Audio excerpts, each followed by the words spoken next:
سلام كما يتعلق برات غطاء تلفون وير تي في نلوم حموس شومون تسنة فركم على تنفرقان سدالو سيناهم سنادو حيزالكم قريبا لكم نمكتالكم بغبر زعد من مساعدكم تسنحن ميكا على حربو فلما كن بكنت وتاتو افلم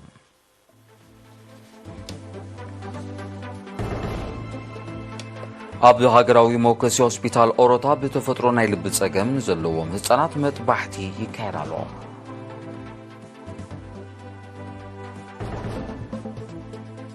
ዓለማዊ መዓልቲ ድሕነት ምግቢ ብደረጃ ሃገር ፈለማ እዋን ተዘኪራ።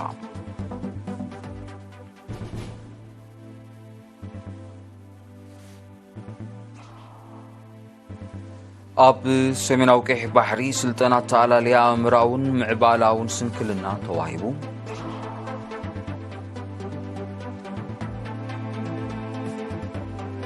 ኣብ ዜናታት ወጻኢ ቻይና ፓኪስታንን ኢራንን ኣብ ምምካት ሽበራ ዘተኮረ ስሉሳዊ ርክብ ኣካይደን።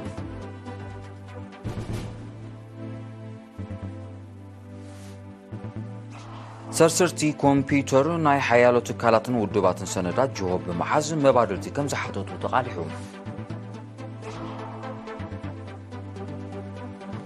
ኢራን ምስ ሃገራት ላቲን ኣሜሪካ ዘለዋ ኩሉ መዳዊ ዝምድናታት ንምድንፋዕ ከም እትሰርሕ ኣፍሊጣ።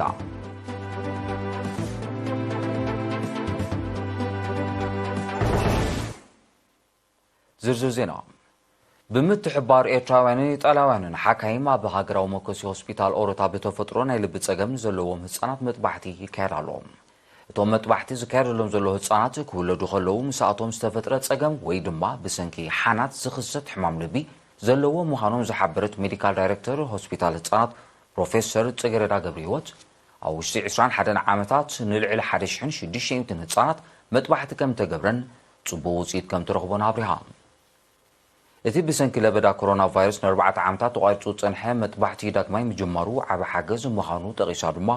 እቶም መጥባሕቲ ዝገበሩ ህጻናት ህመምዮም ምጽንሖም ኣብ ዕድመዓነት ናይቲ ስራሕ ዓብዪ ኣስተዋጽኦ ከም ዘለዎ ገሊጻ። ምዞም ካብ 2002 ጀሚሮም እናተመላለሱ ኣገልግሎት ዝህቡ ዘለዉ ኢጣልያውያን ኪላታት ዝግበር ምትሕባር ኣብ ርእስታት ጥዕና ናይቶም ህጻናት ዘለዎ ተራ ኣብ ምስጋር ፍልጠትን ተመክሮን እውን ብቐሊል ዘይጥመት ኣበርክቶ ከም ዘለዎ ፕሮፌሰር ጽጌረዳ ብተወሳኺ ገንዚባ። ዋና ካይዲ ስራሕ ሃገራዊ ሞከሲ ሆስፒታል ኦሮታ ኣቶ ተወልደ ዮሃንስ ቦገኑ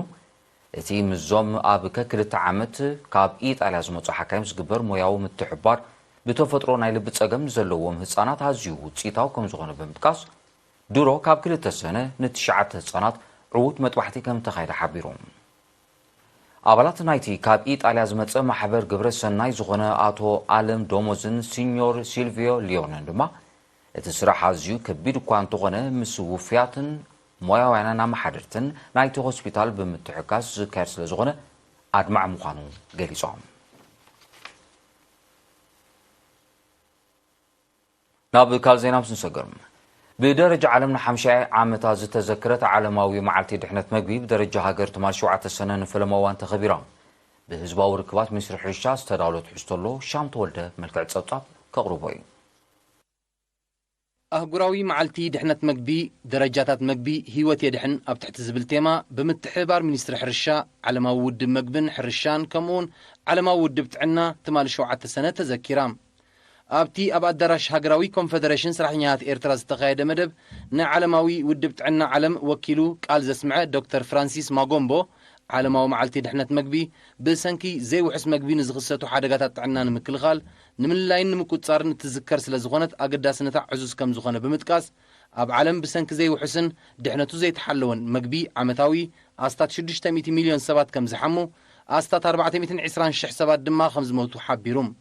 من السياتن بسقاتات زد تقدعو هزبتاتن اتهم كند تتقعتي مخانم دما زيادة أسكاف 5 قبرو أنا تسيروم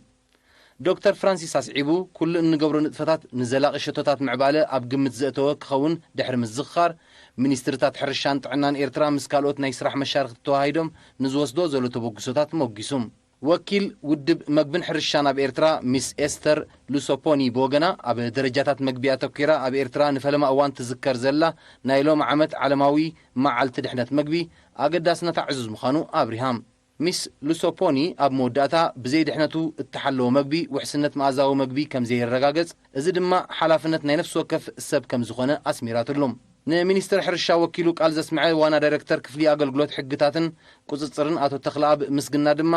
ምርጋፅ ውሕስነት መኣዛዊ መግቢ ካብ ቀዳምነታት መንግስቲ ኤርትራ ምዃኑ ብምጥቃስ ነዚ ዕላማ እዚ ንምትግባር ክሰላሰሉ ዝፀንሑ ሰፋሕቲ መደባት ምዕቃብ ሓመድን ማይን ንኡስ ውሁድ ስድራ ቤታዊ መደብ ሕርሻ ከምኡውን ኣብ ድሕነት መግቢ ዘተኮሩ ቁፅፅራዊ ስራሓት ብዝርዝር ኣቕሪቡ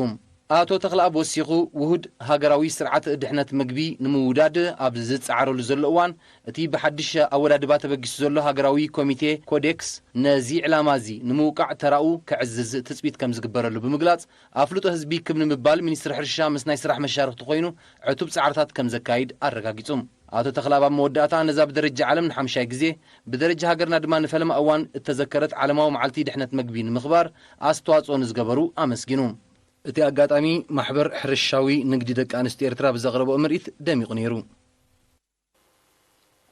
ኣብ ዞባ ዜናዊ ቀይ ባሕሪ ካብ 27 ግንቦት ክሳብ 1 ሰነ ኣብ ተኣላልያ ኣእምራውን ምዕባላውን ስንክልና ዘተኮረ ስልጠና ተዋሂቡ እቲ ብጨንፈር ማሕበራዊ ኣእምራውን ምዕባላውን ስንክልና ተወዲቡ ኣብ ንኡስ ዞባታት ናቕፋን ኣዶብሓን ዝተዋሃበ ስልጠና ኣብ ተኣላልያ ከምኡውን ኣእምራውን ምዕባላውን ስንክልና ዘለዎም ቆልዑ ኣለሊኻ ንምጥርናፎምን ኣፍልጦኦም ንምብራኽን ዝሕግዝ እዩ ነቲ ስልጠና ዝሃቡ ዶክተር ሲራክ ኣፈወርቅን ዶክተር ሃብቶም ሃይለ ሚካኤልን ማሪታዊ እምነትን ድሑር ኣረኣያን ኣብ ግዳይ ዘስዓቦ ኣሉታዊ ጽልዋ ብዝምልከት ኣብ ዝሃቦ መብርሂ ምብራኽ ርድኢት ሕብረተሰብን ስነፍልጠታዊ ኣገባባትን ኣብዮትን ኩነታቶም ዝመሓየሽሉ ባይታ ምፍጣር ዓቢ ተራ ከም ዘለዎ ገሊፆም ኣባል እቲ ማሕበር ኣቶ ኣማኑኤል ኣድሓኖም ድማ ሕብረተሰብ ኣብ ግዳይ ዘለዎ ጉጉይ ርድኢት ብምውጋድ ግዳያት ምስ ከባቢኦም ከም ዝዋስኡ ንምግባር ሓጋዚ ምዃኑ ብምጥቃስ ኣብ ወለዲ ዘሎ ትሑት ንቕሓት ንምብራኽ ጽዑቕ ጎስጓስን ኣስተምህሮታትን ከም ዘድላ ገንዚቦም ሓላፊ ኣሃዱ ማሕበራዊ ኣገልግሎት ንኡስ ዞባ ናቕፋ ኣቶ ተስፋይ ኢዮብ ወገኑ ህዝቢ ኣብ ከባቢኡ ንዝርከብ ቆልዑ ፀገማቶም ኣለልዩ ንምእላዮም ተርኡ ክዕዝዝ ኣዘኻኺሮም ተምሃሮ ቤት ትምህርቲ ደንበስን በላስመራ ብ6 ሰነ ኣብ ማእከል ሕክምና ፌስቱላ መንደፈራ ተዓቂበን ዝርከባ ግዳያት ብምብጻሕ ንዋታውን ሞራላውን ደገፍ ገይሮም እቶም በኣላይነት መምሃራኖም ነቲ ዑደት ዝወደቡ ተምሃሮ ኣብ ዝሃቦ ሪቶ ንዝተፀገሙ ወገናት ምሕጋዝ ካብ ክብርታት ሕብረተሰብ ኤርትራ ምዃኑ ብምጥቃስ በብእዋኑ ብስድራ ቤቶም ዝወሃቦም መቕሽሽ ኣዋሊሎም ነቲ ተበግሶ ከም ዝወሰዱ ገሊፆም መምሃራን ብወገኖም መንግስቲ ነተን ካብ ዝተፈላለያ ከባቢታት ዝመጻ ግዳያት ፌስቱላ ዘድሊ ቀረባት ኣዋዲዱ ግቡእ ሕክምናን ክንክንን ይገብረለን እኳ እንተሎ ዜጋታት ከከም ዓቕሞም ዘበርክቶ ሓገዝ ኣገዳሲ ምዃኑ ብምጥቃስ እቶም ተምሃሮ ናውቲ ጽሬትን ኣልባሳትን ዘጠቓልል ሓገዝ ከም ዘበርክቱ ሓቢሮም ንጠንቅን ሰዓብንን ፌስቱላ ከምኡውን ሕብረተሰብ ኣብ ምክልኻል ፌስቱላ ክገብሮ ዝግብኦ ጥንቃቐ ምልኪቱ ንበጻሕቲ ተምሃሮ መብርሂ ዝሃበ ኪላ ማህፀንን መውለዳን ዶክተር ሃብተ ሃይለ መለኮት ብወገኑ በቢግዜኡ ብዝድለብ ዘሎ ንቕሓት ቀፅሪ ንፌስቱላ ዘቃልዓ ቶሬታ ቁፅሪ ንፌስቱላ ዝቃልዓ ደቂ ኣንስትዮ ይንክእ ከም ዘሎ ኣፍሊጦም ንካልኣይ ግዜኦም ንግዳያት ፌስቱላ ዝበፅሑ ዘሎ ተምሃሮ ቤት ትምህርቲ ደንበሰንበል ኣቐዲሞም እውን ኣብ ቤት ትምህርቲ ኣብርሃ ባህታን ዝርከቡ ዓይነት ስውራን ተምሃሮ ብምብጻሕ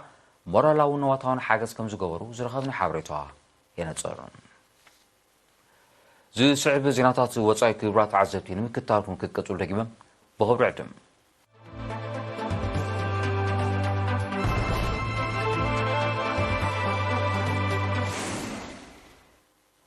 ዜናው መሰናዶ ኤርቲቪ ናውጥለ ክቡራት ተዓዘብቲ ስለምክትታልኩም ኣዝየ መስግን ዜና ወፃኢ ቻይና ፓኪስታንን ኢራንን ናይ ፈለማ ምዃኑ ዝተገልጸ ኣብ ምምካት ሽበራ ዘተኮረ ስሉሳዊ ርክብ ትማል 7 ሰነ ኣካይደን ኣብቲ ኣብ ከተማ ቤይጂን ዝተቓንዐ ርክብ ወከልቲ ሰለስቲን ሃገራት ኣብ ህሉው ዞባዊ ፀጥታ ከም ዘተዩ መንግስቲ ቻይና ኣብ ዘውፅኦ መግለፂ ሓቢሩ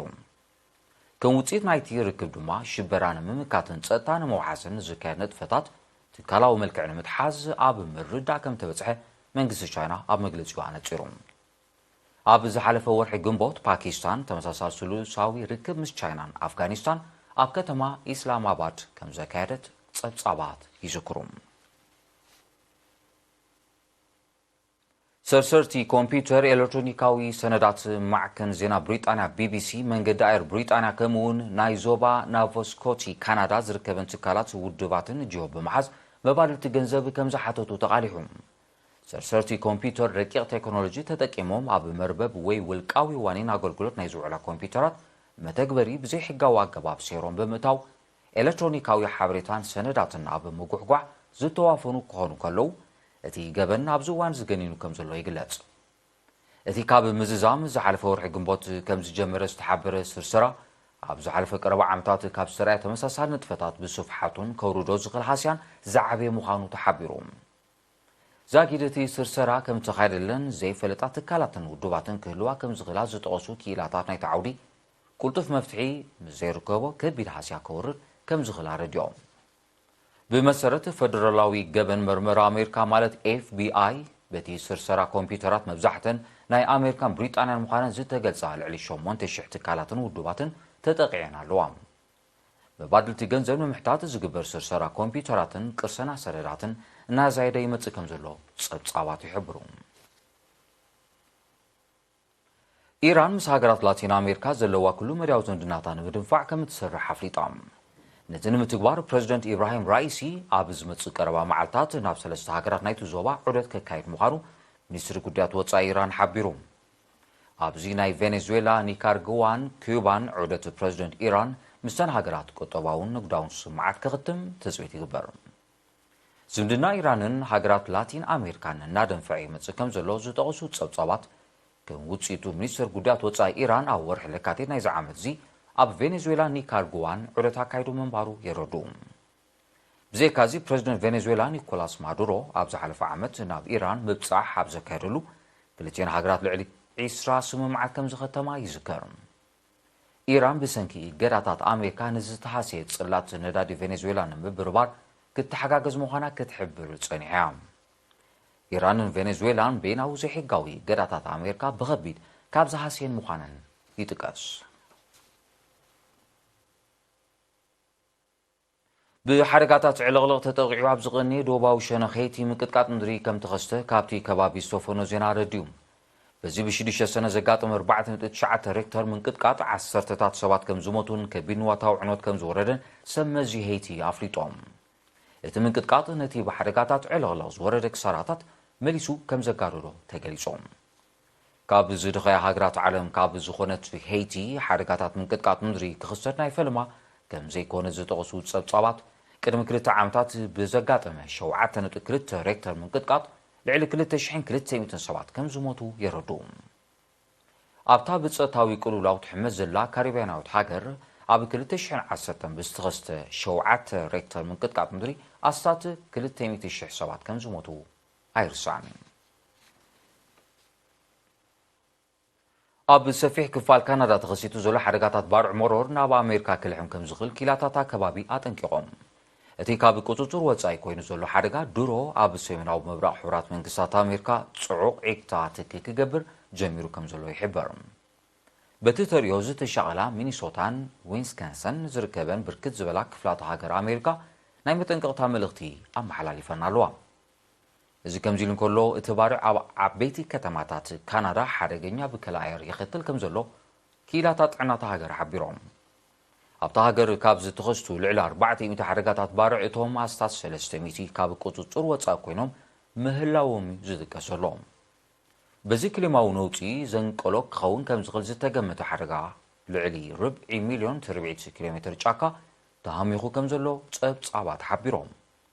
እቲ ባርዕ ኣቐዲሙ ኣብ ካናዳ ካብ ዘጋጠመ ተመሳሳሊ ሓደጋታት ዝሓየለ ክኸውን ከም ዝኽእል እዩ ዝእመት ዘሎ ናይ መወዳእታ ዜና ናዛይደ ዝኸይድ ዘሎ ዓለማዊ ዋዒ ፕላስቲካዊ ጎሓፍን ልዕሊ ዓቐን ምግፋፍ ዓሳን ኣብ ልዕሊ ተፈጥሮኣዊ ጸጋታት ውቅያኖሳትን ባሕርታትን ዘውርዱ ሓስያ ከም ዝወስኸ ሓድሽ ወፀ መጽናዕታዊ ጸብጻብ ኣነፂሩ ሙቐት ላዕለዋይ ጽፍሒ ውቅያኖሳትን ባሕርታትን ዓመታዊ ብባዶ ነጥቢ 13 ዲግሪ ሴንቲግሬድ ክውስኽ ምጽንሑ ዘነጸረት ጸብጻብ እዚ ኣብ ልዕሊ ህይወታዊ ብዙሕነት ንዝወርድ ሓስያ ብዕፅፍታት ኣዛይድዎ ከም ዘሎ የረድእ ፕላስቲካዊ ጎሓፍ እቲ ካልእ ኣብ ብርሰት ተፈጥሮኣዊ ጸጋታት ማያዊ ኣካላት ዓብዪ ጽልዋ ዘለዎ ምዃኑ ዝጠቐሰቲ መጽናዕታዊ ጸብጻብ ዓመታዊ ልዕሊ 14 ሚልዮን ቶን ፕላስቲካዊ ጎሓፍ ናብ ማያዊ ኣካላት ከም ዝጽምበር ኣፍሊጡ ልዕሊ 80% ካብቲ ኣብ ማያዊ ኣካላት ዘሎ ጎሓፍ ውፅኢት ፕላስቲክ ምዃኑ ይሕበር ልዕሊ ዓቐንን ዘይሕጋውን ንጥፈታት ምግፋፍ ዓሳውን ንህይወታዊ ብዙሕነት ጸልዮም ካብ ዘለዉ ምዃኑ እዩ ኣብቲ መጽናዕታዊ ጸብጻብ ተነፂሩ ዘሎ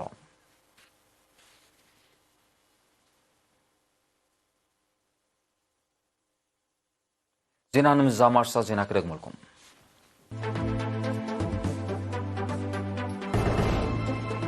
ኣብ ሃገራዊ መኮስ ሆስፒታል ኦሮታ ብተፈጥሮ ናይ ልቢ ጸገም ዘለዎም ህጻናት መጥባሕቲ ይካየድ ኣሎ።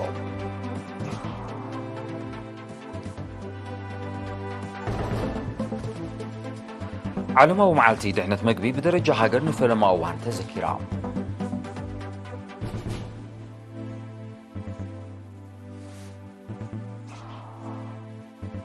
ኣብ ሰሜናዊ ቀይሕ ባሕሪ ስልጠና ተኣላልያ ኣእምራውን ምዕባላውን ስንክልና ተዋሂቡ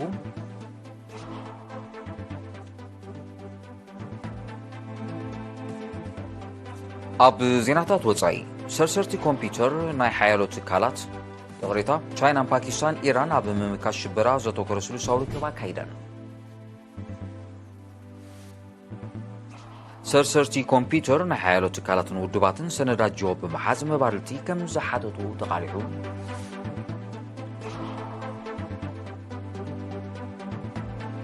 ኢራን ምስ ሃገራት ላቲን ኣሜሪካ ዘለዋ ኩሉ መዳዊ ዝምድናታ ንምድንፋዕ ከም እትሰርሕ ኣፍሊጣ